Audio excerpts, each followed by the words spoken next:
Bismillahirrahmanirrahim. Assalamualaikum warahmatullahi wabarakatuh.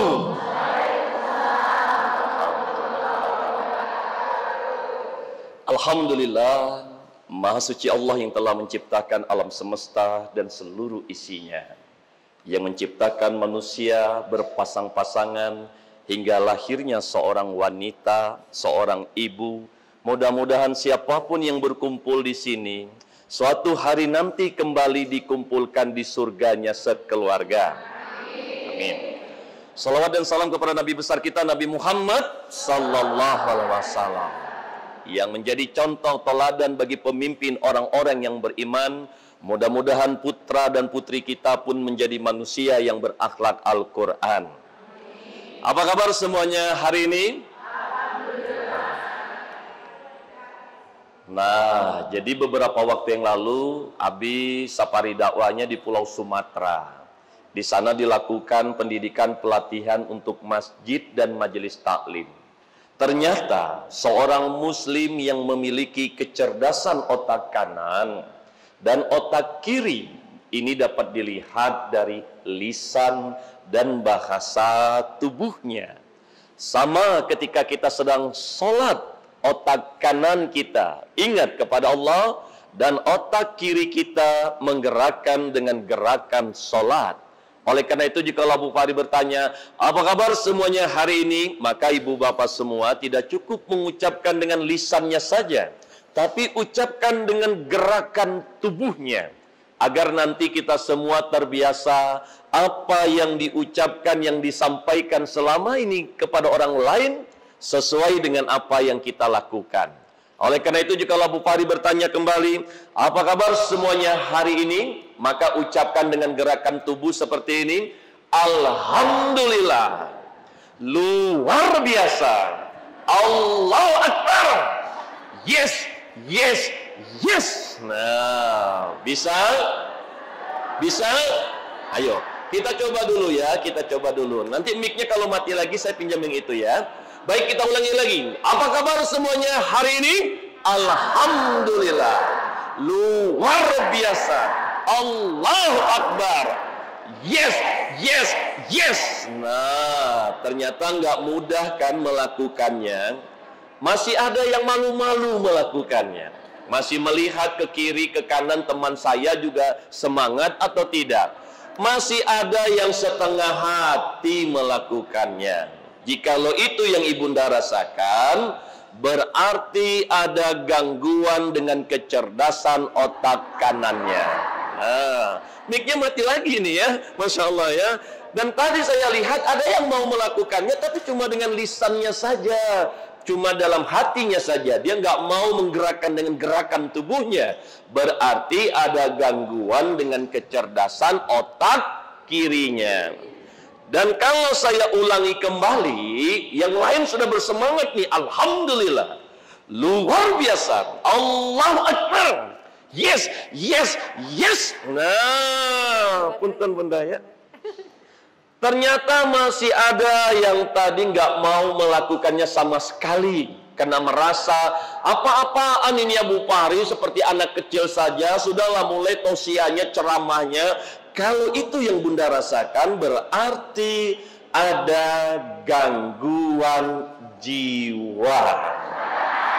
Jadi profesi saya sehari-hari sebenarnya seorang psikolog, seorang konsultan, memberikan pendidikan pelatihan pengembangan sumber manusia untuk pembentukan karakter, kepribadian, kekuatan ruh dan jiwa. Saya yakin ibunda semua adalah yang rajin ikut pengajian, majelis taklim, rajin sholat. Yang namanya orang rajin sholat itu, rajin menuntut ilmu itu, tentu jiwanya akan sehat. Betul? Oleh karena itu kita ulangi sekali lagi. Siap? Kalau ada yang tidak mau melakukannya, berarti ciri-ciri mengalami gangguan jiwa. Ayo kita ulangi sekali lagi. Apa kabar semuanya hari ini? Alhamdulillah, luar biasa, Allahu Akbar, yes, yes, yes, takbir, takbir, takbir. Nah, begitu dong ya.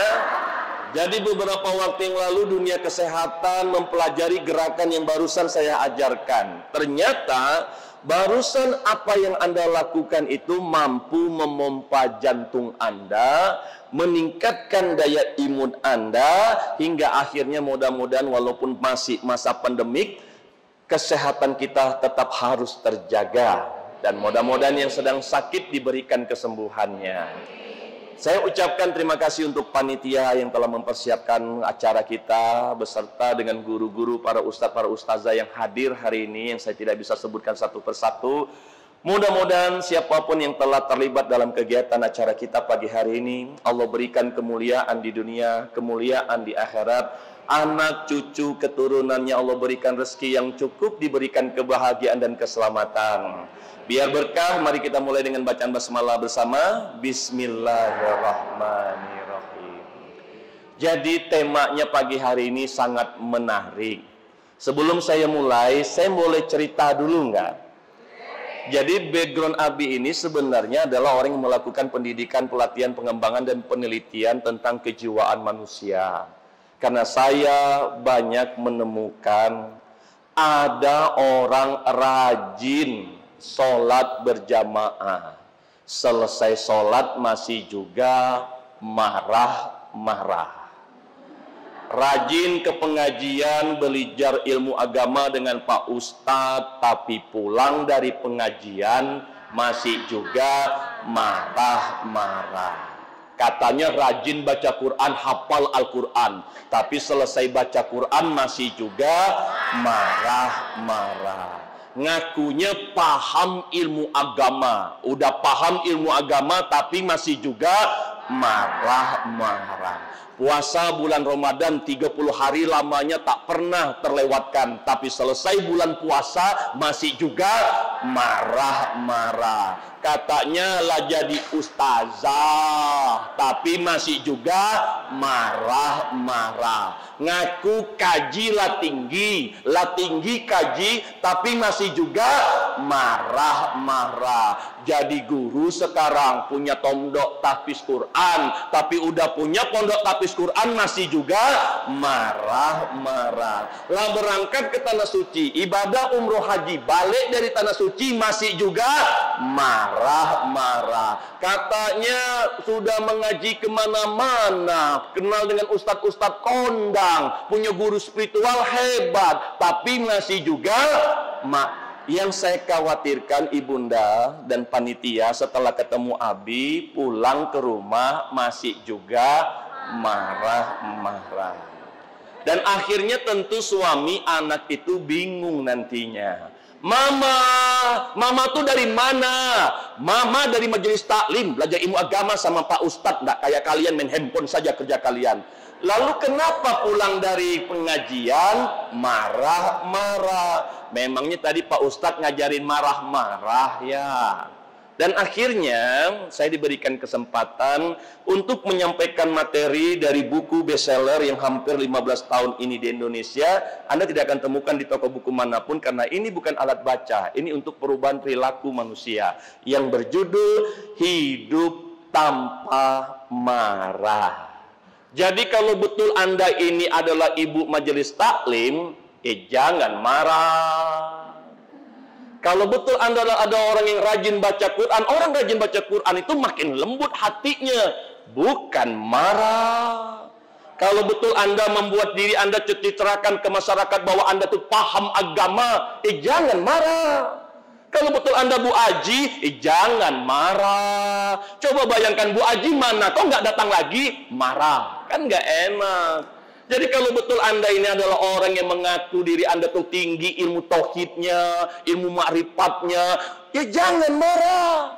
Orang yang tinggi kaji itu makin lapang hatinya, betul tidak? Ya jangan marah. Kalau seandainya Anda memanglah merasa hidup ini telah banyak melalui pahit, asam, manis, garam kehidupan, berarti makin bijak dong jadi orang. Kalau begitu, jangan marah. Kalau betul Anda baca Quran, gelepek-gelepek hati orang Anda buat karena Anda guru mengaji, wah hebat dong kalau begitu. Sering Anda interaksi dengan Allah. Kalau begitu, jangan marah. Mananya ibu majelis taklim, kalau seandainya balik ke rumah masih juga marah-marah, setuju tidak? Karena kita di majelis taklim nggak ngajarin bagaimana marah-marah. Kita nggak ngajarin bagaimana menasihatin anak marah-marah. Kita juga tidak ngajarin bagaimana berdakwah kepada orang, mengajak kebaikan dengan marah-marah. Betul tidak? Jadi kalau seandainya apakah betul kaji kita ini tinggi, apakah kita ini betul paham agama, maka ada cara mengetahuinya. Yang pertama, siapa mulai hari ini tidak akan pernah marah lagi? Cung! Loh, kenapa nggak berani ngangkat tangan? Katanya Bu Ustazah. Loh, kenapa nggak berani ngangkat tangan? Katanya Ibu pengajian, Bu Aji. Kenapa marah? Hingga akhirnya Masya Allah, Abi menemukan sebuah program yang menarik di Indonesia yang bertemakan manusia berakhlak Quran. Kalau betul kita ini manusia berakhlak Quran, buktikan dong. Mana mungkin ada orang yang berakhlak Quran masih juga marah-marah. Waktu Anda gadis, Anda pemarah. Lalu Anda menikah, masih juga marah. Punya anak satu, marah juga. Lah 2, 3, 4 anak, masih juga marah. Laba menantu, marah juga lagi. Laba cucu, marah. Nggak capek, nggak litak, nggak latih apa. Sedikit-sedikit marah, dikit-dikit marah. Ngakunya ibu pengajian. Saya ngomong seperti ini, ada yang marah? Marah Anda, dosa Anda. Serius. Cobalah, apa enggak cukup apa kita puasa 30 hari lamanya di bulan Ramadan mengendalikan diri dan hawa nafsu? Apa enggak cukup? Apa butuh berapa tahun lagi puasa bulan Ramadan biar tak marah-marah? Butuh berapa tahun lagi, Mak? 2 tahun, 3 tahun, 4 tahun, 5 tahun? Butuh berapa tahun? Kemarin kami mendapatkan kasus nenek-nenek usia 70, 80 tahun sampai saat ini masih banyak yang mudah marah, sakit hati, tersinggung kepada anak menantu cucunya. Mengakunya sudah banyak mengendalikan diri dan nafsu amarah. Kenapa masih juga marah? Nah, akhirnya Abi mau tanya, Anda mau marah-marah sampai usia berapa? Mau sampai usia berapa? Coba. Bahkan mungkin ada di antara ibu bapak di sini ada yang mengalami kondisi ujian hidup itu, Bing. Air mata ini sudah tidak keluar lagi, Bing. Air mata ini sudah ke dalam, Bing. Sakit.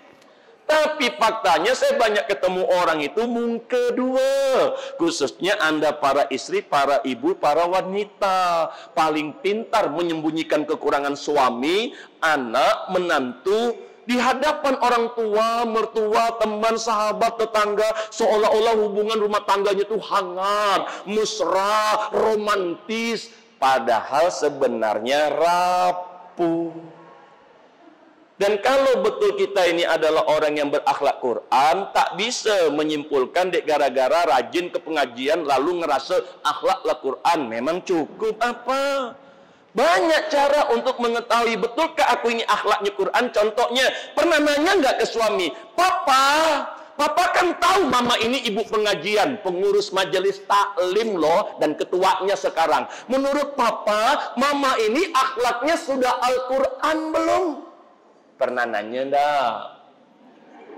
Pernah nanya enggak? Jangan jauh-jauh, tanyalah sama anak kandung kita, menantu kita.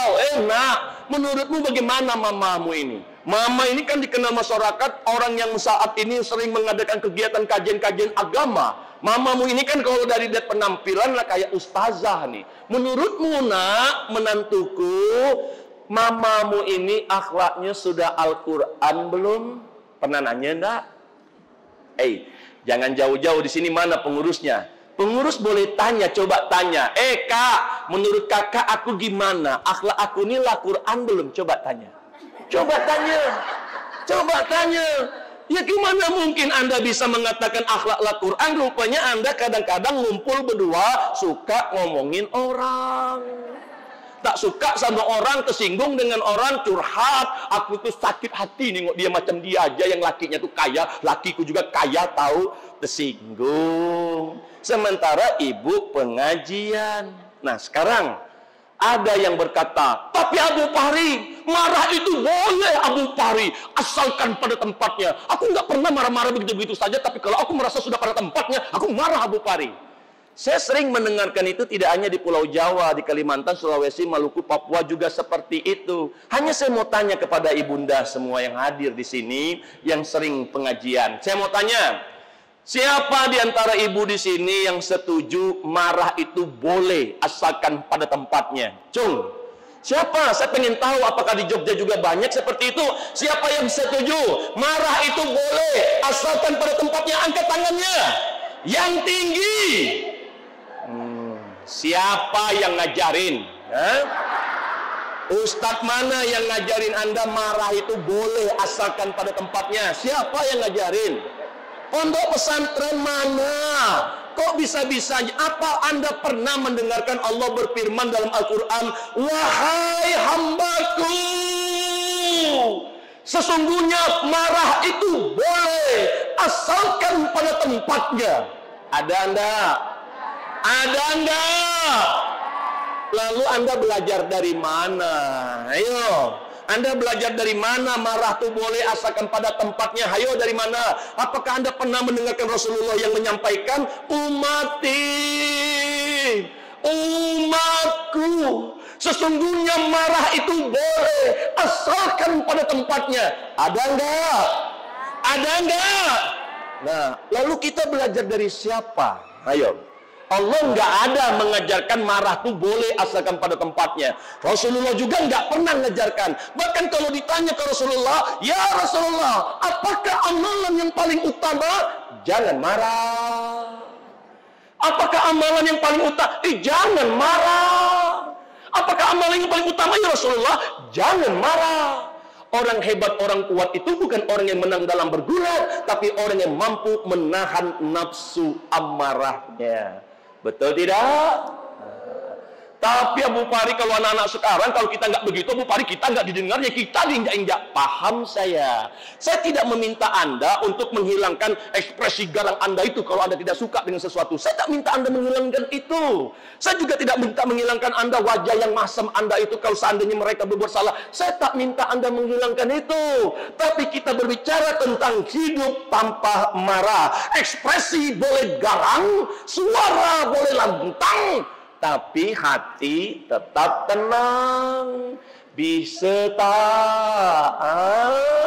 Bisa tak? Loh, kenapa bilang tak bisa? Katanya ustazah, katanya kaji tinggi, katanya paham ilmu agama. Kenapa saya menyampaikan itu? Karena Allah hanya menyampaikan dalam Al-Quran ini, barang siapa yang menahan nafsu amarahnya, surgalah tempatnya. Jadi tak mungkin Rasulullah itu adalah seorang manusia yang terbiasa mengikuti nafsu amarahnya. Kita tidak hanya berbicara tentang marah. Rasulullah itu kalau berperang, Bunda, bukan bicara tentang lagi marah, apalagi bicara tentang perperangan ini. Orang itu sudah membunuh, menusuk, membelah, menikam. Tapi nafsu tak main. Jadi hebatnya di zaman Rasulullah, ketika mereka berperang di medan perang, mereka tetap menegakkan agama ini, mereka menusuk, membelah, tapi emosinya tak main. Apa Anda pikir peperangan Islam itu aksi balas dendam apa? Apa Anda pikir peperangan Islam itu aksi pembantaian? Bukan. Nah, akhirnya kalau ada berkata kemarin, saya punya sahabat-sahabat itu banyak, Abu Pari, kita ini sama orang psikologi Abu Pari. Dan ilmu psikologi itu ada yang marah yang dibolehkan dan tidak dibolehkan. Saya paham, terserah kau lah nak punya alasan apa. Yang penting ini tak main. Bisa tak? Saya punya guru-guru sama-sama guru ngaji. Dia bilang, Abu Pari, dalam Islam ini ada marah yang diharamkan, yang dimakruhkan, yang dimubahkan, yang diwajibkan. Terserahlah kau nak bilang apa. Yang penting ketika kau mengekspresikannya, ini tak main. Bisa tak? Dan kami sudah buka rahasianya. Akhirnya banyak orang-orang militer sekarang undang Abu Pari bagaimana membunuh orang tanpa marah. Nah, ini kenapa Rasulullah itu ketika berperang, kalau seandainya dia tidak bisa membela dirinya, membela agama ini, dia akan mati sia-sia. Betul? Jadi akhirnya saya mau tanya, di sini ada yang belajar ilmu bela diri nggak? Biar lebih paham nih. Ada yang pernah belajar ilmu bela diri nggak? Kalau orang yang main bela diri itu, kalau dia pemula, ketika dia, kau, itu reaksinya kalau dia adalah pemula. Tapi kalau dia atlet bela diri yang memang sportivitasnya bagus gitu ya, ketika, ops, tenang dulu. Dia akan tenang. Jadi jangan Anda pikir ketika orang belajar hidup tanpa marah, dia menjadi orang yang lemah. Oh tidak. Apa Anda pikir ketika orang-orang belajar ilmu membela agama ini, ketika diajarkan hidup tanpa marah, kamilah belajar hidup tanpa marah. Mati kau, kau. Apa Anda berpikir, oh tidak, justru makin gagah. Makin mantap. Sekarang saya mau nanya, boleh jadi Anda di rumah itu terlihat sebagai ibu yang galak, yang garang. Tak apa-apa, tapi emosi jangan main. Bisa tak? Itulah kenapa akhirnya panitia membawa program pelatihan hidup tanpa marah. Karena saya yakin tak ada orang di sini yang bahagia dengan yang marah-marah. Betul? Cobalah bayangkan. Semua orang pengen hidup bahagia. Kalau di rumah tak ada yang marah-marah, bahagia Anda? Kalau di majelis taklim tak ada yang marah-marah, bahagia Anda? Kalau di sekolah, di majelis taklim, di mana-mana nggak ada yang marah-marah, bahagia enggak? Kalau begitu semua orang tuh nggak ada yang ingin jadi pemarah. Sampai-sampai kalau Anda juga masih pemarah, waktu Anda meninggal dunia nanti ditanya sama anaknya, nak, apa yang kau ingat dari mamamu? Mamaku pemarah. Ih, nggak enak. Tapi Abu Pari, kalau aku nggak perlakukan seperti itu, nggak mungkin dia sepintar sekarang. Oh, nanti dulu. Tak semua orang dengan metode Anda itu cocok. Ada juga metode Anda itu ditempatkan dengan orang yang berbeda, malah bunuh diri dia. Hingga akhirnya jangan Anda berpikir, aku kalau tidak seperti itu dulu dididiknya Bu Pari, nggak akan mungkin bisa seperti sekarang. Ya, karena itu cocok dengan Anda, karena Anda punya mental yang kuat, karena Anda punya lingkungan yang kuat. Tapi ketika ada di antara Anda mencoba-coba melakukan sesuatu ini, mungkin ada yang merasakan anaknya mulai depresi sekarang, mulai melawan sekarang, mulai stres sekarang, dan saat ini dia dendam dengan Anda. Kenapa? Aku tak nyaman lagi di rumah ini. Kalau bisa cepat aku lebih baik nikah daripada aku tinggal dengan mama yang pemarah. Udah lama, kita ini orang majelis taklim, jangan marah. Masa kita balik dari majelis taklim sekarang senang bahagia, nanti balik ke rumah lihat rumah berantakan, marah. Jadi di mana kita mengaku letaknya ibu majelis taklim?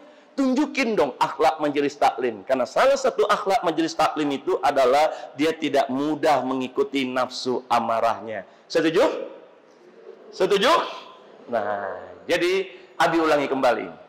Siapa mulai hari ini takkan lagi pernah marah? Cung! Coba. Abi ini kalau hidup lebih senang kalau ada yang suka mancing emosi amarah. Kenapa? Karena saya ini waras. Apa pula Abi bilang waras? Contoh, kalau belajar, Allah itu sering bilang, siapapun yang menahan nafsu amarahnya, surgalah tempatnya. Betul? Jadi ketika ada orang mancing emosi, kita tahan amarah, surga. Ada lagi yang mancing emosi, tahan lagi, surga. Laki kita mancing emosi, kita tahan lagi, surga. Ada lagi sahabat tetangga, masih mancing emosi, tahan lagi, surga. Betul? Jadi sebenarnya kalau ada orang yang mancing emosi kita, sebenarnya kondisi itu menguntungkan atau merugikan? Menguntungkan atau merugikan? Jadi kalau seandainya ada orang mancing emosi kita, maka ucapkan alhamdulillah. Bukan marah.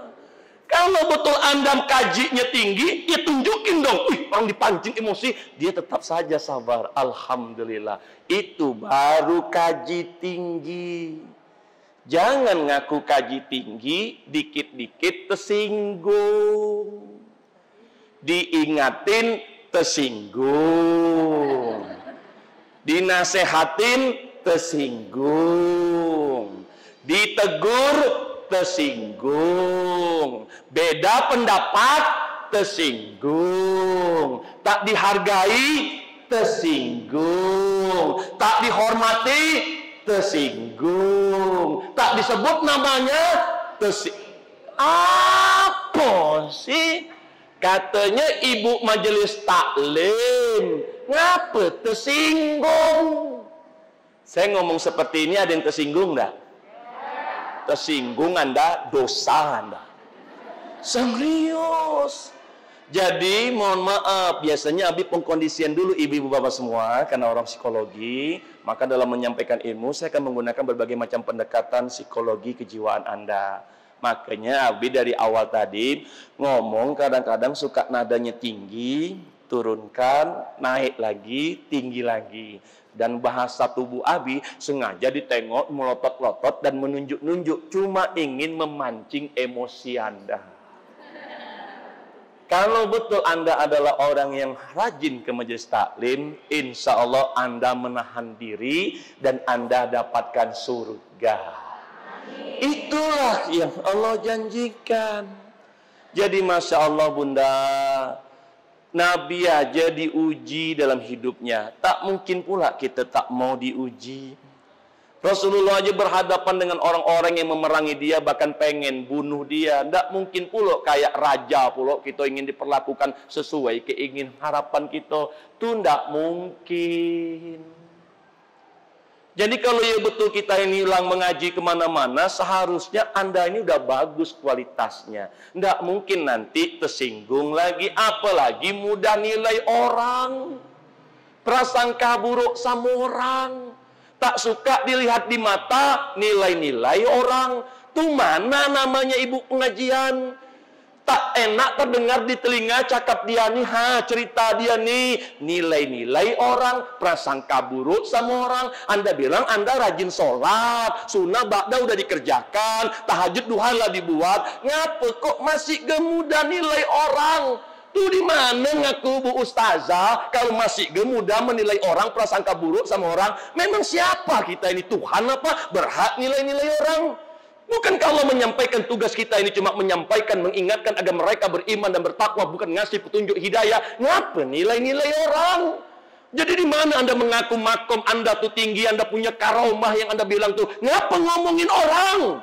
Allah udah jelaskan berulang kali, janganlah kau berprasangka buruk dengan saudaramu. Ngapa kok nilai-nilai orang? Bukan kalau sampaikan maka barang siapa yang menutup aib saudaranya maka Allah akan tutup aibnya nanti. Ngapa Anda prasangka buruk sama orang?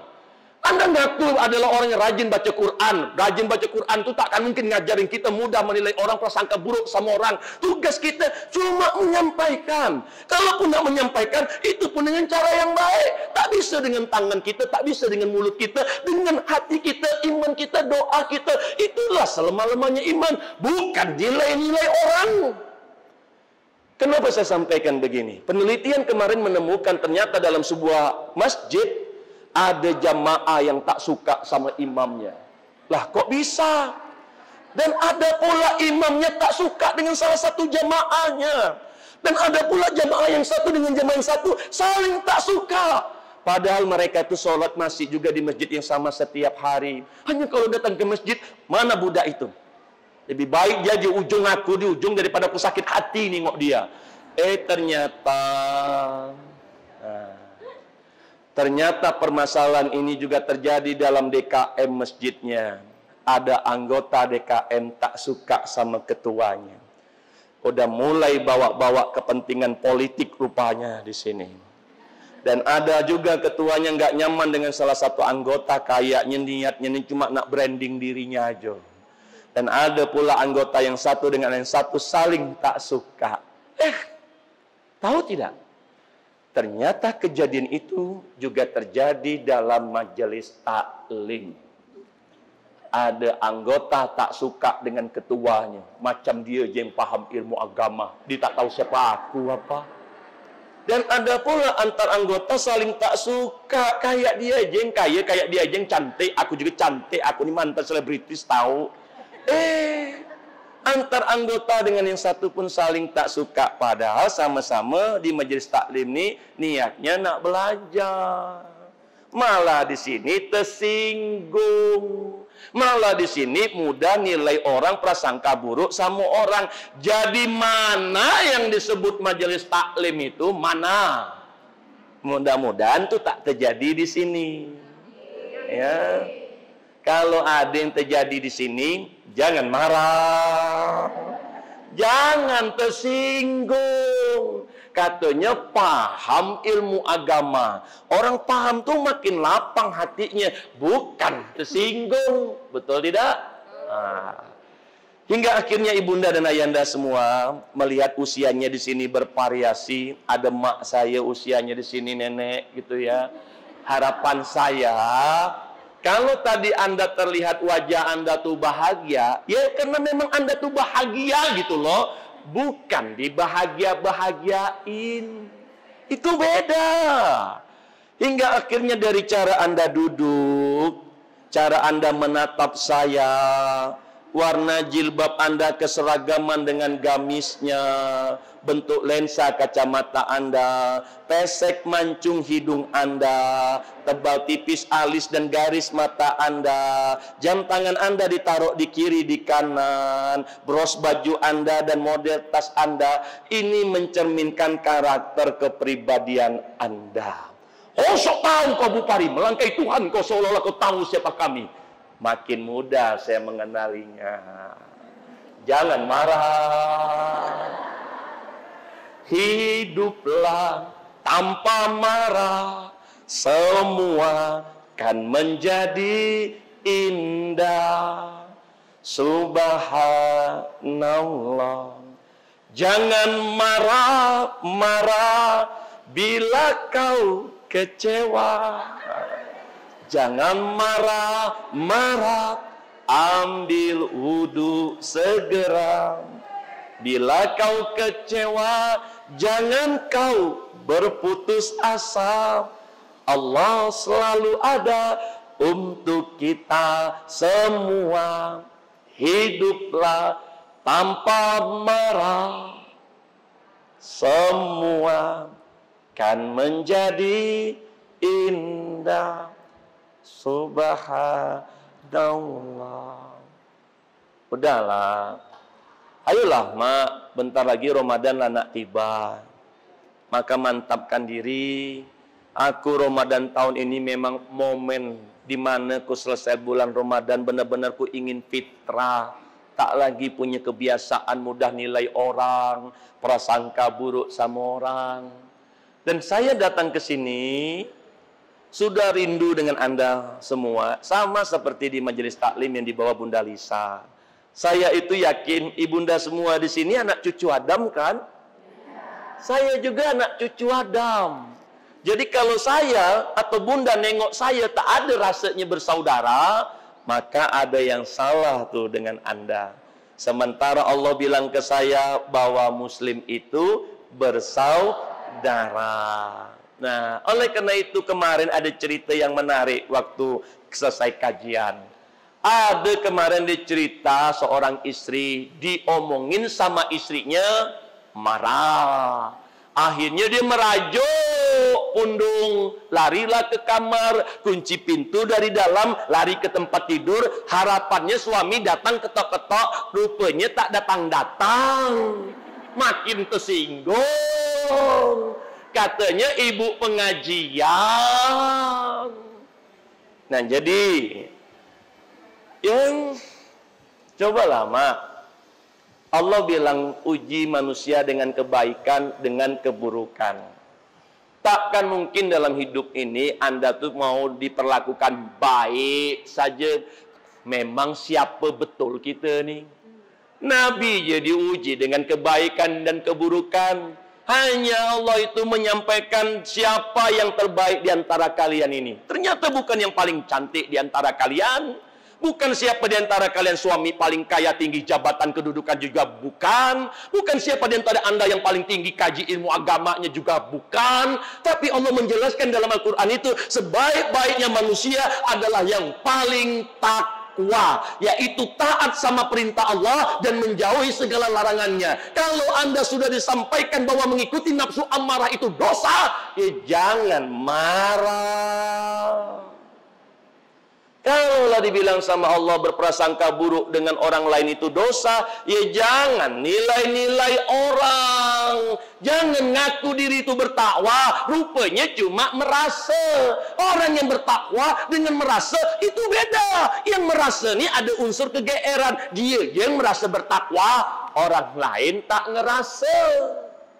Nah, kalau Anda betul bertakwa, jangan marah. Siap tidak? Siap tidak? Nah, hingga akhirnya ibunda semua, saya menemukan penyebab-penyebab orang-orang bahkan yang berilmu, kenapalah banyak tinggi ilmu pun masih mudah marah-marah. Saya ketemu penyebabnya. Salah satunya, nantikan ya. Saya menemukan 97% data selama beberapa tahun terakhir ini. Para ibu-ibu majelis taklim selama mereka hidup di dunia ternyata belum pernah sekalipun tamat membaca terjemahan Al-Quran. Saya tak bicara Arabnya lagi, seolah-olah Anda berlomba-lomba di situ. Saya paham pahalanya baca Quran itu. Tapi bicara tentang manusia berakhlak Quran, kami membangun pondok tahfiz Quran. Rupanya ada orang yang mah pandai baca Quran, bahkan jadi Quran, tapi masih juga marah-marah. Ternyata kami menemukan penyebabnya, karena selama dia hidup di dunia, belum pernah dia selesai berbicara dengan Allah sampai tuntas. Mau bukti? Saya buktikan. Kemarin saya sudah buktikan yang pertama agenda. Tolong jujur ya. Tolong ibunda jujur. Kalau Anda tak jujur, dosa Anda. Jangan sampai Anda tak mau jujur, cuma ingin menyelamatkan nama baik Anda. Udah tahu memang kita ini kurang, ya akui saja. Sekarang saya mau tanya, siapa di antara mak, bunda, ibu semua yang hadir pagi hari ini, yang selama hidup di dunia ini, ternyata belum pernah sekalipun tamat membaca terjemahan Al-Quran? Angkat tangannya. Siapa yang selama ini hidup belum pernah tamat baca terjemahan Al-Quran? Angkat tangan yang tinggi. Yang tinggi. Nah, istighfar. Nah. Loh, kok bisa-bisanya sih Anda nggak pernah selesai dengan Allah? Kok bisa? Anda dari SD bangku kelas 1 sampai 6 tahun nongkrongin guru-guru kita di sekolah. Selesai Anda belajar dengan guru Anda. SMP 3 tahun selesai. S2, Masya Allah, S3 selesai Anda belajar dengan doktor, profesor, insinyur itu. Tapi kenapa kok dengan Allah kita tak pernah selesai? Saya diangkat tokoh pendidikan, ada penyebabnya. Kok bisa-bisanya Anda itu sarjana tinggi, lah banyak belajar buku-buku ilmu, kitab, referensi dalam negeri, luar negeri. Kenapa kok Anda tak dengan Allah je tak selesai? Kalau ditumpuk-tumpuk buku Anda tuh dari bawah sampai lantai itu mungkin setinggi kamar Anda. Tapi kenapa yang satu nih Anda tak pernah selesai? Sampai-sampai aku menemukan banyak ibu majelis taklim, dia rajin sholat, tapi dia tak tahu pula apa arti bacaan sholatnya. Dan kemarin kami menemukan itu. Ditambah lagi ternyata banyak orang yang sholat, kenapa balik sholat kok masih marah-marah? Rupanya memang selama ini tak pernah jumpa sama Allahnya. Mau bukti? Saya buktikan. Mak tadi sholat subuh enggak? Allah bilang apa tadi? Perhatikan. Mak tadi sholat subuh enggak? Kece Allah tadi. Allah bilang apa? Enggak tahu. Coba mak tadi sholat enggak? Allah bilang apa tadi? Kok tidak tahu? Jadi selama ini tuh Anda ketemu dengan siapa? Kenapa Anda kok tak bisa tahu? Nah, itulah kenapa akhirnya kami memunculkan sebuah pelatihan yang kemarin sangat diminati di bulan Ramadan. Judulnya pelatihan sholat khusyuk. Kalau betul Anda merasa kaji Anda tinggi, makom Anda tinggi, coba tadi Allah bilang apa subuh tadi? Loh, coba bayangkan, apa Anda pikir Allah itu kayak suami kita? Apa ketika kita ngomong dia diem aja, bete kita dibuatnya? Enggak. Allah tuh jawab, Karena ibadah itu adalah pertemuan antara seorang hamba dengan Allah. Betul? Yang namanya pertemuan itu, mak, sama saat ini mak semua ketemu sama saya. Nanti kalau balik ke rumah ditanya sama keluarga, apa yang diajarkan Abu Fahri tadi? Jangan marah. Anda akan bisa jawab begitu karena memang barusan Anda ketemu dengan saya. Nah, sementara kita selama ini ketemu Allah itu udah berapa kali? Nah, subuh ketemu, zuhur ketemu, asar maghrib ketemu, isya ketemu. Dikali seminggu ini, maaf, lah 75 kali kita jumpa sama Allah tuh. 75 kali kita ketemu sama Allah. Sekarang coba cerita. Allah bilang apa saja? Akhirnya kemarin ibuku juga kan ibu majelis taklim. Dia bongkarlah rahasia ini.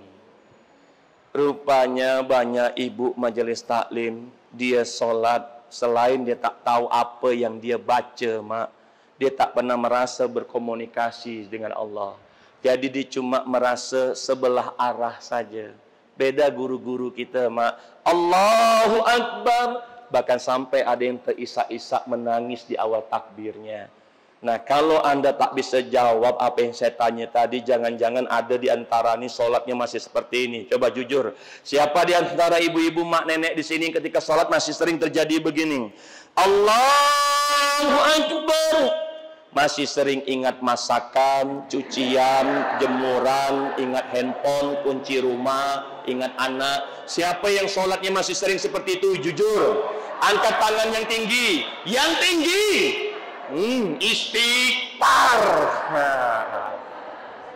Jangan marah. Ya coba lama keterlaluan. Coba bayangkan mak punya suami, dia kerja keluar kota, pulang ke rumah, mak.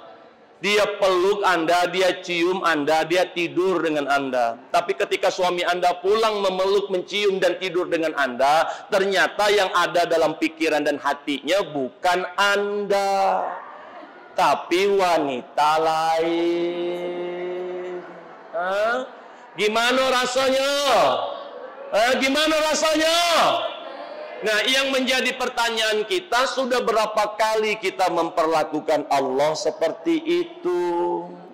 Ketika ketemu dengan Allah, ternyata yang ada dalam pikiran hati kita bukan Allah, tapi malah ingat suami kita. Waktu kau sholat kemarin, yang kau ingatkan suami kau, minta aja sama suami kau. Ngapa kau minta sama aku? Ada tak di sini ibu-ibu yang tahu apakah sholatnya selama ini diterima atau tidak? Ada yang tahu enggak? Ada yang tahu enggak? Jangan-jangan selama ini kita merasa sholat kita diterima, padahal tak satu pun diterima. Akhirnya ada kisah suatu hari nanti di padang mahsyar, kita akan membawa lembaran nama ibadah sholat kita berikan kepada Allah. Tapi apa yang terjadi? Allah ambil, Allah remuk, Allah remas-remas, Allah campakkan kembali ke wajah kita.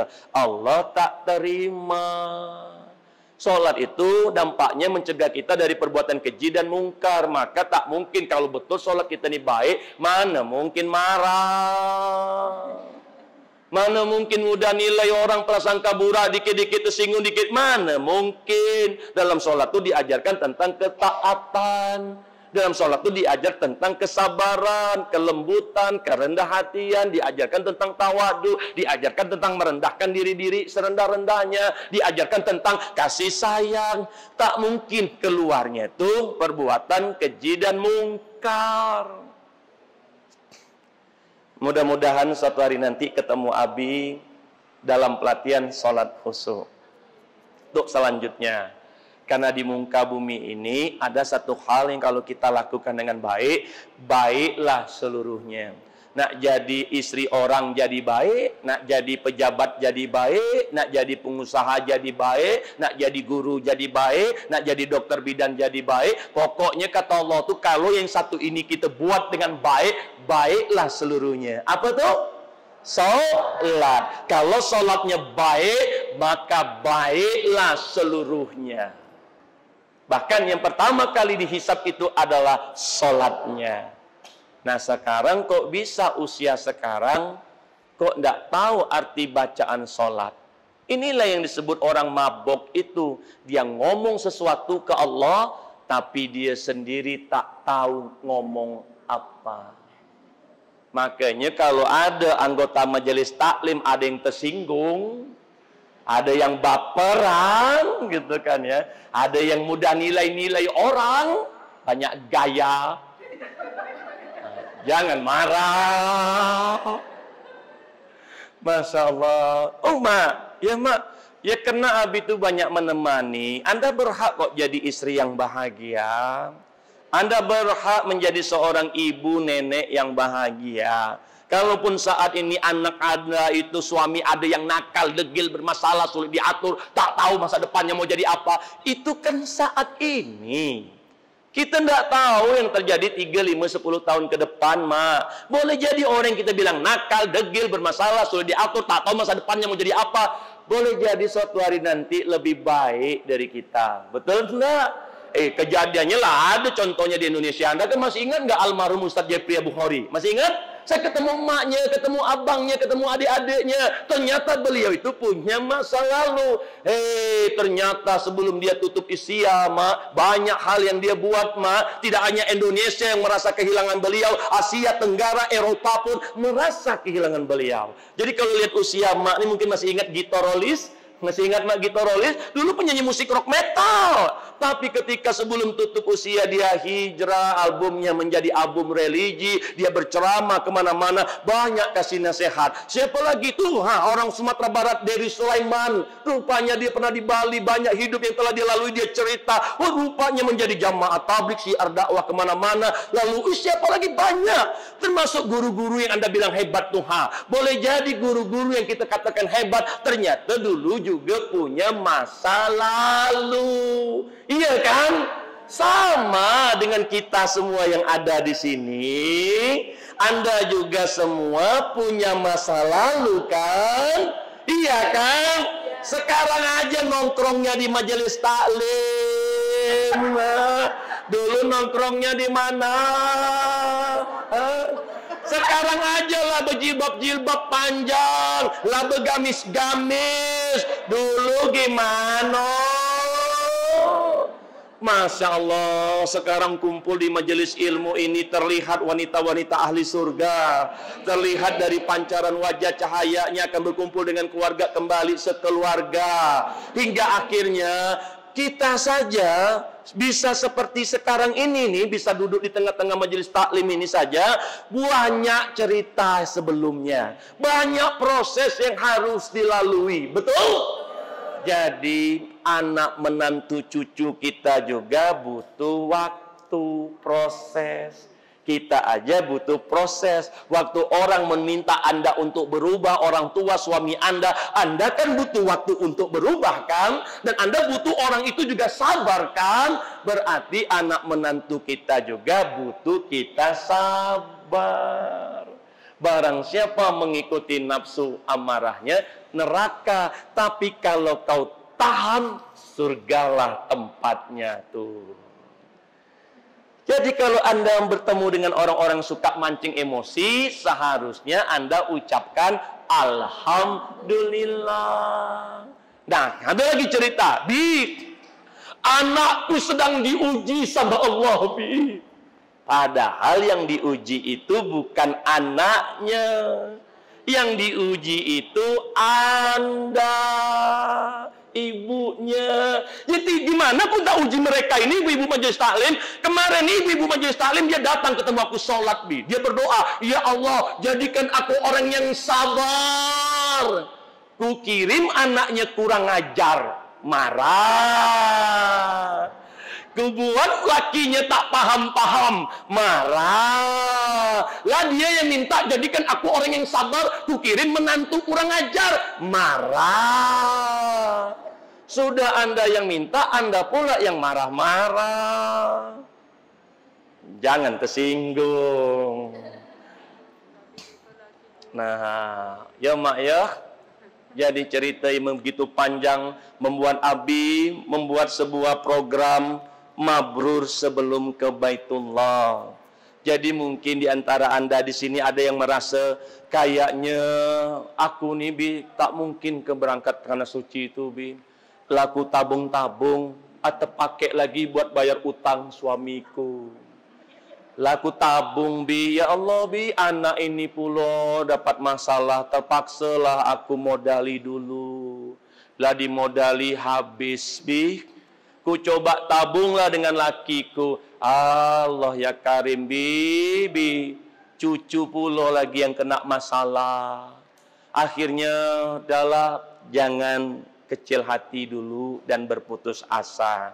Ada kisah di tanah suci itu, waktu masa haji, 2 malaikat turun. Di mana malaikat yang satu bertanya, berapa yang berangkat? 600.000 orang. Berapa yang mabrur diterima sama Allah? 1. Siapa dia? Dia tak jadi berangkat ke tanah suci. Kenapa? Karena ternyata ada tetangganya yang susah. Dia gunakan uang tabungannya untuk membantu tetangganya. Rupanya yang tak berangkat itulah justru yang diterima hajinya jadi mabrur. Gara-gara kerendahan hati dia, jamaah yang hadir pun akhirnya diterimalah ibadah umroh hajinya. Jadi mak, memang faktanya tak semua Allah izinkan berangkat ke tanah suci. Karena takdir kita beda-beda. Tapi siapapun berhak mabrur sebelum ke Baitullah. Nah, nanti boleh ikuti pelatihan. Gimana bi biar kami mendapatkan itu? Anda akan dapatkan nanti. Yang penting mulai dulu yang sekarang. Jangan marah.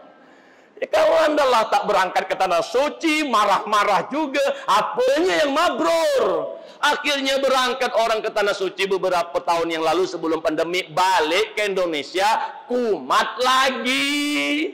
Kambo lagi, akhirnya jadi bumerang. Apa tuh Bu Haji kelakuannya macam itu? Jangan marah. Oleh karena itu ya sudahlah, ya Bun ya. Sekarang mari kita pengen mencoba, kalaupun kita nanti sebentar lagi tutup usia, buatlah diri Anda tuh meninggalkan sesuatu, image-nya jangan marah. Karena kalau Anda terkenal image-nya marah, berarti Anda adalah seorang ibu yang mudah mengikuti hawa nafsunya. Nah, oleh karena itu, Abi ingin di sini ada yang bertanya dulu, karena waktu Abi mau habis tadi. Habis sudah? Ya, ya kasihlah siapa yang mau bertanya. Silakan, Bunda. Baik, yang pertama tadi apa, Mak? Oh ya, jadi gimana solusinya? Nah, saya jawab dulu yang kedua. Marah dengan suara yang keras itu sama ya beda, Ma. Jadi bayangkan kalau kita hidup di dunia militer, siapa? Baju jalan. Oh, itu suaranya lantang itu teh. Bukan marah. Jadi makanya tadi Abi bilang, nada boleh tinggi, ekspresi boleh garang, suara boleh lantang, hati tetap tenang. Marah tuh mak definisinya banyak kalau kita tanya pakar A, B, C, D. Tapi kalau Anda balik ke Quran, marah itu adalah kondisi di mana Anda tidak menerima sesuatu itu terjadi. Anda tidak suka. Sementara tidak terjadi di muka bumi ini tanpa seizin Allah. Betul? Jadi ketika Anda mengalami sesuatu, Anda tak suka ini terjadi. Padahal sesuatu itu ingin menguji Anda. Faktanya, Mak, apa yang menurut kita baik, belum tentu menurut Allah itu baik. Apa yang menurut kita buruk, belum tentu menurut Allah itu buruk. Dikirimlah orang seperti itu, karena di balik itu Allah kasih peluang.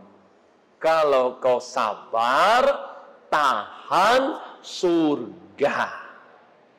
Oh, jadi gimana, Bi? Nah, memang kadang-kadang ada efektif nada kita begitu, tapi jangan disamaratakan. Saya banyak bikin kegiatan pendidikan, termasuk anak tahfiz balita dan anak. Kalau digunakan metodenya sama dengan setiap anak, ternyata tidak cocok. Makanya saya selalu mengtes psikologi kondisi kejiwaan mental anak. Ini bisa enggak dengan suara lantang? Kalau tidak, jangan. Contoh lah, Anda ini wanita yang lembut, tiba-tiba punya suami, suaranya begitu. Banyak nangis Anda. Tapi ada orang-orang tertentu, kalau suaminya kemayu-kemayu banget, lemes aku lihat dia, Bi. Ada juga yang begitu. Nah, jadi apa kuncinya? At-taqwa. Kalau Allah perintahkan, boleh-boleh saja kau mengingatkan orang ketika dia berbuat suatu perbuatan keji dan mungkar, tapi jangan lupa caranya, lakukan dengan cara yang baik. Tak bisa dengan kata-kata, tak bisa dengan tangan, itu dengan hati. Selemah-lemahnya iman, bukan marah-marah. Oke. Yang kedua, yang pertama tadi tentang sholat. Kenapa kok pikiran kita tuh suka kemana-mana? Kalau Anda merasa itu sudah jadi, itu memang karena kebiasaan Anda tuh tidak khusyuk. Makanya bentuknya tidak khusyuk. Sholat khusyuk itu adalah kebiasaan. Kalau terbiasa khusyuk, maka dia akan khusyuk. Kalau dia memang tak terbiasa khusyuk, maka dia tak khusyuk. Tapi Abu Fahri, kemarin aku sholat tuh sampai berlinang air mataku, menangis basah sajadaku. Cek dulu. Belum tentu Anda menangis dalam sholat itu karena khusyuk. Jangan-jangan karena punya masalah dengan suami, punya masalah dengan anak, dengan utang. Beda. Nah, di mana nanti bedanya? Kita nanti mudah-mudahan dapat pelatihan. Oh, kalau tidak salah ada panitia majelis taklim yang lain itu bikin pelatihan sholat khusyuk. Jadi kalau nanti bisa ada waktu ikut, silakan ikut pelatihan sholat khusyuk di waktu yang berbeda. Saya masih punya waktu 1 minggu ini, jadi saya paling suka ketemu seorang ibu yang saya pahami teman di samping kiri, kanan, depan, belakang Anda ini boleh jadi saat ini ada yang sedang diuji dengan suaminya, dengan anaknya, menantunya, cucu, atau penyakit yang ada dalam tubuhnya. Namun boleh jadi saat ini Anda nggak punya ketemu teman untuk berbagi, bercerita. Karena faktanya ketika selama ini mau cerita ke orang tua, khawatir bertambah beban pikiran orang tua. Mau cerita ke suami kadang-kadang nggak nyambung, malah ribut pula jadinya. Cerita ke anak tak paham pula. Cerita ke adik kakak kandung, ke teman, sahabat, ember, aib kita malah terbuka kemana-mana. Jadi mau cerita ke siapa? Saya ini pelatih sholat khusyuk, jadi membawa Anda tuh kembali berceritalah kepada orang yang tepat. Kalaupun Anda tidak punya ketemu orang itu, Allah sudah janjikan, aku itu selalu ingat siapapun yang ingat padaku. Hanya kadang-kadang Anda itu pengen sesuatu itu yang nampak di mata. Anda tak mau berinteraksi dengan sesuatu yang seharusnya Anda prioritasnya ke sana. Kok coba bayangkan. Hubungan manusia tuh saya banyak ketemu, baik dengan yang lainnya. Tapi kenapa dengan Allah tuh tak bisa? Contoh nih, ini kan ibu majelis taklim, sering ketemu. Kalau saya minta cerita tentang ibu itu, pasti bisa cerita. Ya, tapi kalau Abi minta, coba ceritakan hubungan bunda dengan Allah saat inilah sejauh apa. Coba cerita. Lah sedalam apa, lah sehangat apa gitu dengan Allah. Coba cerita. Oh, kan bingung. Kok Anda cerita tentang teman bisa, cerita tentang suami bisa, cerita tentang orang tua bisa, kok Anda nggak bisa cerita hubungan Anda dengan Allah? Ya karena Anda nggak pernah ketemu sama Allahnya. Makanya Anda bingung mau cerita apa. Karena dalam pelatihan sholat khusyuk itu ada 3 reaksi kalau ditanya pertanyaan itu. Yang pertama,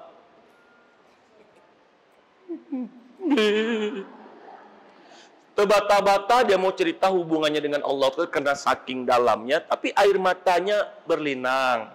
Yang kedua itu ditanya, lancar dia, oh Fahri, ya Allah, aku merasakan setiap doaku dijawab, Bi. Aku bertemu dengan anakku kini telah berubah, Abu Fahri, dia diberikan petunjuk. Bisa dia cerita lancar sampai menangis dia. Nah, ada yang ketiga ketika Abi tanya, coba ceritakan bagaimana hubungan dengan Allah. Ternyata dia bingung. Tidak tahu dia cerita apa. Nah, kalau Anda merasakan itu, ini urgen. Berarti Anda tak punya hubungan dengan Allah. Memang dari kecil dulu kita kan diajarkan tentang gerakan sholat, bacaan sholat. Tapi kita tak pernah diajarkan gimana khusyuknya sholat. Maka ya, kalau baik sholatnya baiklah seluruhnya. Makanya Abi sangat sering menyinggung tentang sholat lagi. Oke, yang lagi yang mau bertanya, silakan. Ibu yang mau bertanya lagi. Silakan. Alhamdulillah, Bunda, Masya Allah. Yang namanya ujian itu, makanya enak kalau udah ketemu sama Allah, jumpa sama Allah, selesai bercakap sama Allah. Setiap ujian itu kuuji berdasarkan kemampuannya. Satu poinnya. Setiap kesulitan pasti, ada kata pastinya, kata Allah itu, ada kemudahan. Tugasmu cuma menyampaikan agar anakmu beriman, bertakwa, bukan ngasih petunjuk dan hidayah. Mau kau seorang guru agama, kau ingatkan anakmu tentang sholat, kalau memang aku belum tunjuk kasih hidayah, takkan bisa. Kenapa? Karena tugasmu cuma menyampaikan, bukan ngasih petunjuk hidayah. Tapi Abu Fahri, aku takut aku diminta pertanggungjawabannya, Abu Fahri, makanya aku terus ingatkan. Itu betul, tapi yang gimana? Nah gini Bun, memang kita itu akan diminta pertanggungjawabannya sama Allah. Tapi yang diminta pertanggungjawaban itu yang gimana? Yang ketika dia ingatkan, nak bangun nak sholat.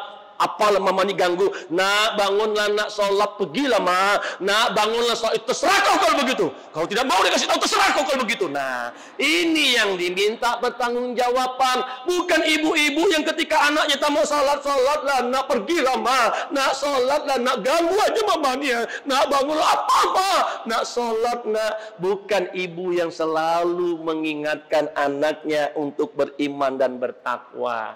Jadi tugas kita itu mau responnya gimana, kita duda dengan cara yang baik. Kalau dia responnya tak enak, jangan marah.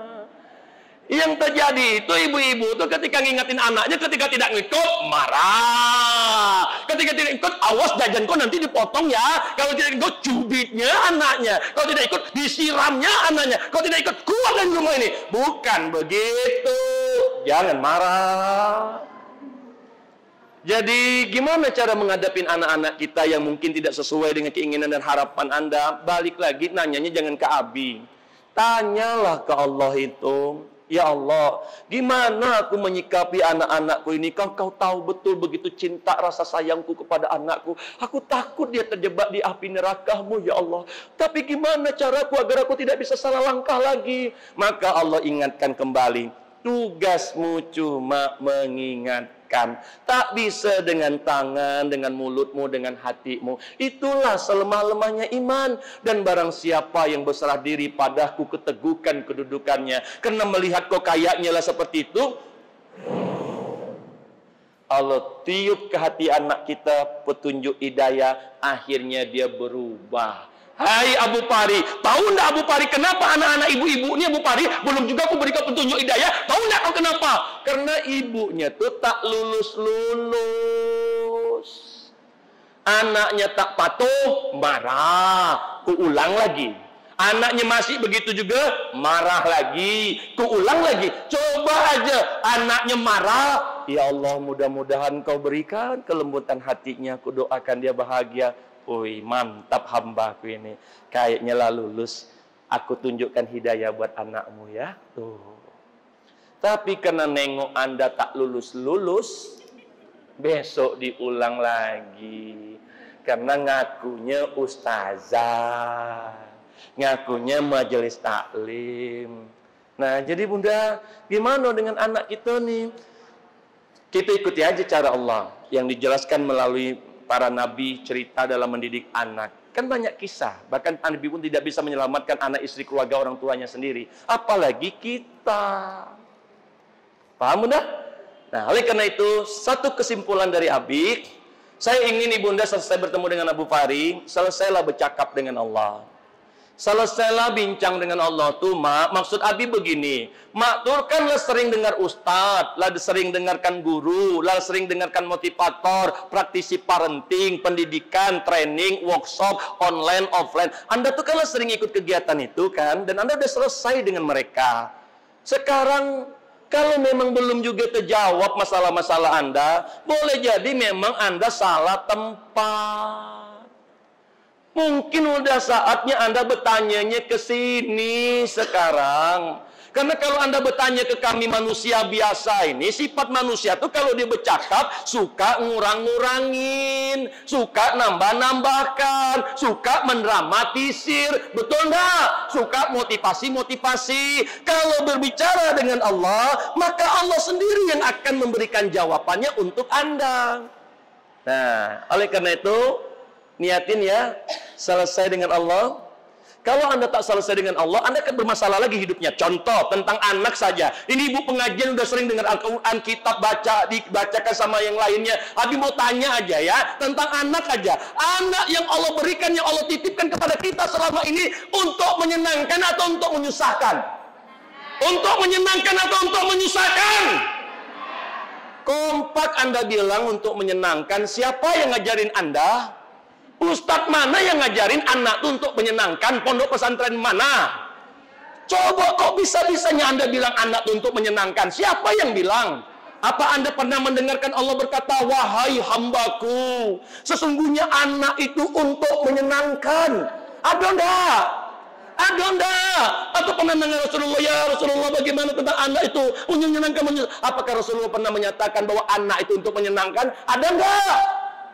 Lalu kita pernah belajar dari, tapi Abu Pari kami pernah dengar yang qurrata ayun itu. Abu Pari itu doa, ya Allah jadikan anakku sebagai penyenang hati, itu keinginan kita. Tapi kalau kita tanya sama Allah, ternyata Allah bilang, anak itu ujian, anak itu cobaan. Di antaranya ada yang jadi musuh, di antara ada yang menyiksa, di antara ada yang mengazab. Tak ada satupun isinya tentang anak itu untuk menyenangkan. Dan tahu tidak, sebagai orang psikologi saya menemukan faktanya. Ingat, sikap perilaku manusia itu kan ditentukan dari apa yang dia pikir, yang dia dengar, yang dia rasakan, betul? Yang dia yakini. Sekarang, ketika selama ini sebelum bertemu dengan Abi, yang ada dalam pikiran pendengaran hati Anda itu kan anak itu untuk menyenangkan. Ternyata faktanya berbeda. Itulah yang membuat Anda tuh jadinya marah. Karena keinginan Anda tak sesuai dengan harapan Anda. Betul? Berbeda ibu-ibu majelis taklim yang sudah ketemu Abu Pari. Oh, katanya Allah itu rupanya bilang anak tuh ujian cobaan. Ada yang jadi musuh, menyiksa, mengazab. Ketika anaknya dia pulang ke rumah, anaknya melawan, emosi, marah. Oh, wajar Abu Pari. Kan memang Allah bilang begitu. Anak tuh ujian, cobaan. Di antara ada yang jadi musuh, bahkan ada yang menyiksa, mengazab. 5, 6, 7 anak yang Anda punya. 5-nya baik, 2-nya bermasalah. Memang begitu. Nah, sekarang kok mak bisa salah menjawab pertanyaan anak muda ini yang Anda menjalani usia 5-70 tahun tentang konsep anak, kan lebih panjang Anda mengalami perjalanan. Kok bisa-bisanya sampai sekarang Anda punya pikiran, keyakinan anak itu untuk menyenangkan? Ternyata konsep berpikir Anda berbeda dengan Al-Quran.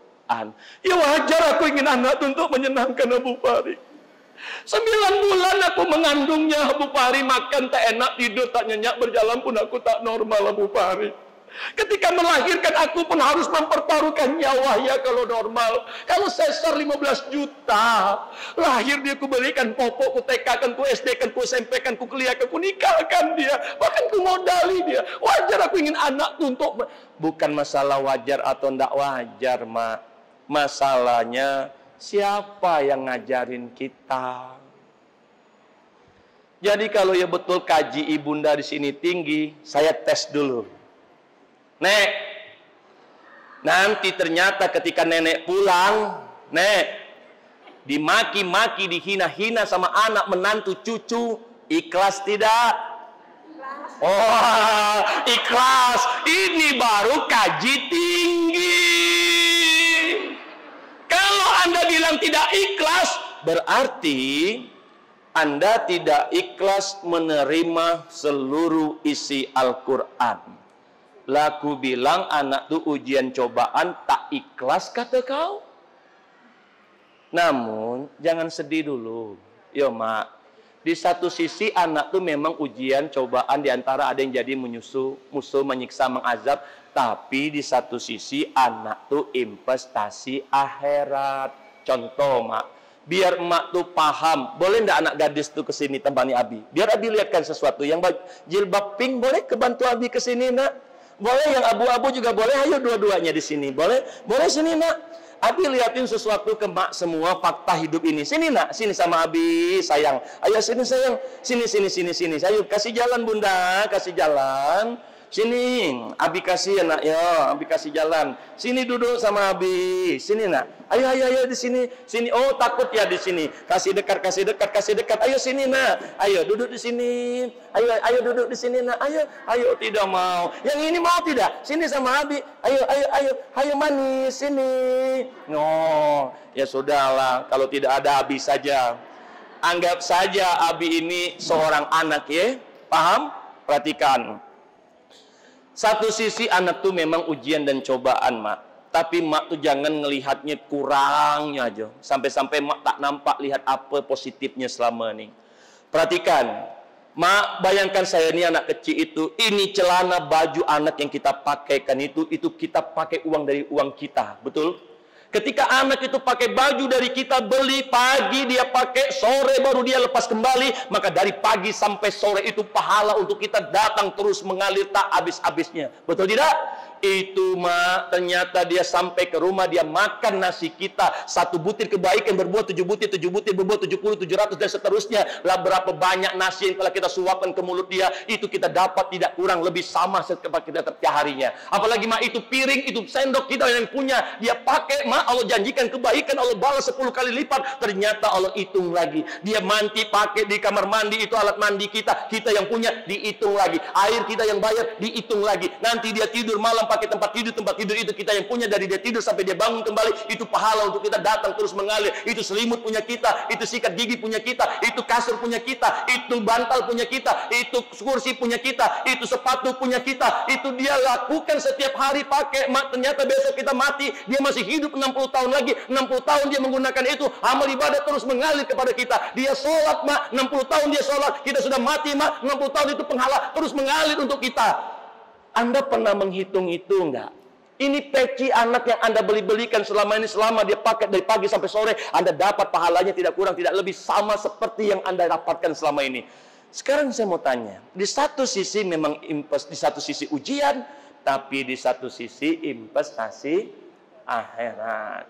Jangan Anda bandingkan anak Anda tuh dengan anak orang. Anda aja tak mau dibanding-bandingkan dengan mantan suami Anda. Anda tak mau, apalagi anak-anak Anda. Sakit tahu dibanding-bandingkan itu. Tugas kita cuma menyampaikan. Jangan bandingkan laki Anda, anak Anda itu dengan orang lain yang nampaknya. Kita tidak tahu kenyataan. Ini ada kok ibu-ibu yang paham betul maksud saya. Dia tahu betul kalau anaknya itu pengen betul ditampakkan, kalau di mata orang tuh kayaknya gitu. Tapi di rumah dia masih suka marah-marah juga. Masih suka bertengkar juga. Nah oleh karena itu, ya sudahlah. Kita terima anak itu satu sisi ujian dan cobaan bagi kita, tapi satu sisi investasi akhirat buat kita. Tahu nggak anak yang bermasalah dengan Anda itu? Tahu nggak waktu Anda mati nanti ternyata dia yang memandikan Anda, dia yang menyolatkan Anda, dia yang mengkain kapankan, dan dia pula yang jadi imam. Wih, ada berita bagus loh, ketika Anda tutup usia, cucu Anda itu dididik sama dia menghafal Quran. Ternyata bisa ngasih syafaat keluarga. Dia yang Anda bilang banyak dosa itu, dengan anak cucu Anda tuh ngapal Quran, sekeluarga tuh terselamatkan pula. Nah kalau ujung ceritanya begitu, ngapo marah-marah? Hah? Aku berdasarkan prasangka hambaku. Sudahlah mak, sekarang semua saatnya balik ke rumah nanti. Tak ada lagi yang marah-marah. Mama, biasanya mama ini marah-marah. Kenapa nggak marah-marah sekarang? Karena tujuan hidupku bukan untuk marah-marah. Oh, itu baru kaji tinggi. Nah, habis waktu Abi. Nah, jadi sudahlah. Abi tutup dengan doa atau bagaimana? Hah? Oh, pengumuman dulu, nanti baru Abi titip dengan doa. Bagi Anda yang mau buku-buku Abi, itu ada panitia di luar sana. Buku-buku Abi tidak ada di toko buku manapun, karena buku itu bukan alat baca. Saya nulis buku itu dengan pendekatan psikologi kejiwaan. Kalau Anda baca buku Abu Fahri, dari Anda mendengar azan sampai salam, arti, makna, terjemahan, terapi, relaksasi, proyeksi, empati, katarsisnya, semua sudah ada di sini. Jadi ketika Anda baca buku ini seperti berbicara dengan Anda. Karena Anda butuh didampingi, butuh dipandu gimana caranya beribadah teh. Ya, mangga nanti Abi tutup dengan doa, silakan kembali ke panitia. Alhamdulillah ya. Sebelum Abi pimpin doa, Abi mau ngasih kabar baik dulu. Ada waktu Putra Ibu Erma yang sudah nikah kemarin. Oh, Masya Allah ya. Ada beberapa jalan di mustajabnya doa. Pertama, doa itu dipimpin oleh orang yang sedang safar. Saya sedang safar, Ma. Jadi insya Allah Anda yang saat ini punya hajat, punya niat, dan punya harapan besar, hidup lebih baik terhadap seseorang, manfaatkan momen ini. Karena salah satu mustajabnya dimulai juga dengan sedekah. Saya dengar tadi sudah diumumkan, ada yang mau bersedekah. Ini juga salah satu mustajabnya doa. 3, salah satu doa mustajab itu dimulai dalam majelis ilmu. Kita lagi di majelis ilmu lagi sekarang. 4, mustajabnya doa itu dilakukan di rumah Allah. Masya Allah. 4 fadilah di mustajabnya doa. 5, mustajabnya doa itu nanti kita kirim juga, termasuk untuk almarhum orang tua Anda, saudara keluarga Anda yang di luar sana. Karena salah satu mustajabnya doa, orang itu tidak tahu bahwa dia sedang didoakan. 6, doa yang dimustajab itu mulailah dengan Asmaul Husna. Insya Allah nanti Abi tertibkan dengan Asmaul Husna. 7, doa yang dimustajab itu mulailah dengan taubatan nasuha. Memang mungkin sudah sering taubat tapi kumat lagi, kambuh lagi. Mungkin karena caranya yang salah. Kalau Anda mau taubat itu, pikiran hati itu main koneknya ke atas. Ya, jadi ketika nanti Anda berdoa, rasakan iksan Anda tuh hidup. Allah itu melihat apa yang ada dalam pikiran di hati kita. 8, doa yang dimustajab itu berdoalah di mana Anda yakin setiap doa pasti dikabulkan. 9, doa yang mustajab itu adalah berdoalah engkau seolah-olah ini doa yang terakhir. Maka lebih dari 9 fadilah kita akan lakukan dalam doa kita yang singkat ini. Tolong ibunda semua dari hati yang paling dalam ikhlas untuk mendoakan saudara-saudaranya. Terkhusus ada permintaan juga dari Nabila Ismi Amalina, putra dari Bapak Muhammad Husnuham, baru saja melaksanakan pernikahan.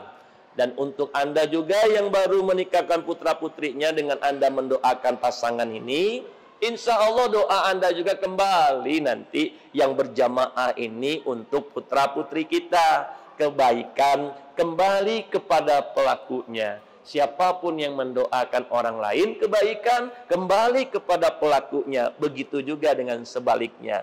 Oleh karena itu ibunda semua, saya sering menemukan setelah kegiatan majelis taklim itu, banyak wanita muslimah, ibu-ibu ditemukan meninggal di halaman-halaman masjid. Cuma gara-gara terjatuh, terpeleset, karena mungkin inginnya wafat dalam keadaan dia berdakwah, belajar ilmu agama. Dan kalau di luar sana, kalau nggak ditabrak, kita yang menabrak dan akhirnya tutup usia. Dan kalaupun kita dikasih kesempatan untuk doa, mudah-mudahan semua juga husnul khotimah. Ya, nah ini kita berdoa bersama. Al-Fatihah. A'udzubillahi minasyaitonirrajim. Bismillahirrahmanirrahim. Alhamdulillahirabbil alamin. Arrahmanirrahim. Iyyaka na'budu wa iyyaka nasta'in. Shiratal mustaqim. Mari kita angkat kedua tangan kita. Ya Allah, Ya Rahman, Ya Rahim, Ya Malik, Ya Kudus, Ya Salam, Ya Mukmin, Ya Muhaimin, Ya Aziz, Ya Jabbar, Ya Mutakabbir, Ya Ali, Ya Ghaffar. Ya Allah, jadikanlah ilmu yang kami dapatkan, sedekah yang kami berikan hari ini, Ya Allah, sebagai jalan ampunan dosa atas apa yang pernah kami lakukan di masa lalu maupun di masa yang akan datang, termasuk dosa yang kami sadari maupun yang tidak kami sadari, yang kami sengaja maupun yang tidak kami sengaja, yang pernah kami lakukan secara tersembunyi ataupun secara terang-terangan, termasuk oleh almarhum kedua orang tua kami, suami kami, anak-anak kami, saudara kami. Lapangkanlah kubur mereka, ya Allah. Jauhkan mereka dari azab kubur, dan kumpulkan kami kembali di surga-Mu sekeluarga, ya Allah. Ya Allah, jadikanlah ilmu sedekah yang kami berikan ini sebagai jalan diberikannya petunjuk hidayah kepada orang-orang yang kami cintai, orang-orang yang kami sayangi, termasuk ibu bapa kami, suami kami, anak-anak kami. Jauhkan mereka dari perbuatan zina, iri, dengki, syirik, dan munafik, ya Allah. Berikan kami menjadi ibu yang baik bagi putra dan putrinya. Berikan kami kesempatan menjadi seorang istri yang soleha, ya Allah. Satukan kembali keluarga kami, utuhkan kembali keluarga kami. Jauhkan keluarga kami dari pertengkaran, perceraian, dan perpisahan, ya Allah. Jadikanlah ibunda yang berkumpul di sini, dia adalah seorang ibu, seorang istri, seorang anak, dan seorang kakek nenek. Berikan mereka kesempatan merasakan bahagianya hidup di dunia dan akhiratnya surga, ya Allah. Hanya kepada Engkau kami menyembah dan mohon pertolongan. Putri kami yang saat ini menginginkan akan keturunan, suburkan kandungannya, ya Allah. Kuatkan rahimnya, lahirkan anak-anaknya dalam keadaan sehat dan sempurna, ya Allah. Cukupkan rezeki ibu bapaknya, ya Allah. Ya Allah, ya Tuhan kami, berikanlah, ya Allah, petunjuk hidayah untuk kami di sini agar tetap bisa istiqomah, belajar ilmu agama, memperbaiki ibadah kami, solat kami. Ampun, ya Allah, jikalau selama ini solat kami sering tak ingat padamu, ya Allah. Kami masih sering ingat dunia ini. Jadikanlah ilmu yang kami dapatkan, sedekah yang kami berikan sebagai jalan kemampuan untuk kami bisa melunasi hutang piutang kami, ya Allah. Berikan kami kemudahan untuk berangkat ke Baitullah bersama ibu dan ayah kami. Panggillah kami, ya Allah. Labbaik Allahumma labbaik, labbaik la syarika lak, labbaik, innal hamda wan ni'mata laka wal mulk la syarika lak. Jadikanlah, ya Allah, anak-anak kami yang belajar Quran dikuatkan daya ingatnya, daya hafalnya, agar bisa menjadi hafiz Quran, ya Allah. Ya Allah, ya Tuhan kami, ibunda, para pengurus majelis taklim yang membuat kegiatan ini bersama ibunda Lisa yang menjadi wasilah jalan untuk kami bertemu sebagai seorang muslim yang bersaudara. Jadikanlah pengurus majelis taklim ini adalah orang-orang yang Kau berikan kemuliaan di dunia, orang-orang yang Kau berikan kemuliaan di akhiratnya, ya Allah. Cukupkan rezeki anak-anak mereka untuk mendapatkan pendidikan yang baik, ya Allah. Dan jikalau seandainya ada di antara kami yang sedang sakit, ya Allah, angkatlah penyakitnya, jadikan sebagai penggugur dosa-dosanya, ya Allah. Termasuk penyakit yang ada dalam ibu bapaknya, anaknya, saudaranya, ya Allah. Dan jikalau kami tutup usia, jadikanlah ilmu yang kami dapatkan, sedekah yang kami berikan ini sebagai jalan ketika wafat nanti kami mati dalam keadaan husnul khotimah, ya Allah. Matikan kami ketika kami sujud padamu, beribadah padamu, taat padamu, ya Allah. Jangan Kau matikan kami ketika aib kami terbuka kemana-mana, ya Allah. Ketika ketubuh kami ditemukan dalam keadaan tak utuh, ya Allah. Maka jadikanlah ilmu yang kami dapatkan, sedekah yang berikan ini sebagai jalan kami kuat menghadapi segala ujian yang Kau berikan, ya Allah. Kami yakin Kau tak pernah ingkar janji. Kuatkan kami, mampukan kami ketika sakaratul maut nanti kami mampu mengucapkan kalimat La ilaha illallah Muhammadur Rasulullah. Dan jadikanlah kami adalah orang-orang yang Kau kumpulkan duduk bersama Nabi di surga nanti, bermanja-manja denganmu, ya Allah, bersama orang-orang yang kami cintai. Rabbana atina fid dunya hasanah wa fil akhirati hasanah wa qina azabannar walhamdulillahi rabbil alamin. Silakan bersalaman dengan teman di samping kiri kanannya, saling mendoakan, saling bermaafan. Bagi Anda yang inginkan buku-buku bestseller Abi, silakan ada bazar yang hanya dibuka beberapa menit karena kami akan melanjutkan kembali perjalanan. Saya Abi Farid Naphan Robani mengucapkan terima kasih untuk seluruh pengurus Majelis Taklim yang telah berkenan untuk menjadi wasilah jalan kita silaturahim, dan mudah-mudahan ini jadi jalan untuk kita bisa berkumpul dan bertemu kembali dalam kondisi yang lebih baik lagi. Sebelum saya tutup, saya sapa kembali. Apa kabar semuanya hari ini? Alhamdulillah, luar. Allahu Akbar. Yes, yes, yes. Akil. Terima kasih, sampai bertemu kembali. Wassalamualaikum warahmatullahi wabarakatuh.